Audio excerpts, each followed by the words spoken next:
first start out, you have aspirations to essentially do the best that you can, and you want to go as high as you can, obviously, but I never put that much thought into it. However, I mean, it's definitely an honor to be there, but I just take it as a designation, and I kind of rely on my relationships that I build with my staff,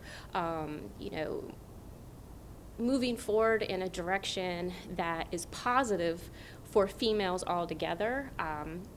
Not necessarily like an us versus them situation, females versus males, but to try to be at the overall best. I started off as a civilian, and the 1997 facility was just beginning to be, it was in the middle of construction, it was just getting ready to be opened, and they were doing a mass hiring.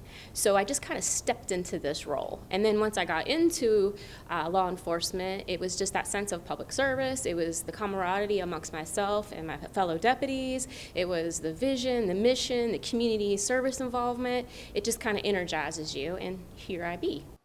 And a big part of her leadership involves working with Chesapeake youth. The Aspire program helps girls in our community shine. It is a leadership program dedicated to the 7 Chesapeake high schools. It's 2 girls from each high school. One's a junior and one's a senior. It's a 2-year commitment. And we wanted to develop a leadership program geared towards girls that are middle of the range, that maybe need a little bit of boost when it comes to self-confidence or getting involved in reference to networking around our community here in Chesapeake, giving back with community service, providing them with tools, public speaking, certification, CPR first aid, self-defense. We do an oral board type interview with them because of the number of applicants we get from each of the 7 high schools to see how they come in from that very first interview to how they've blossomed and grown 2 years later.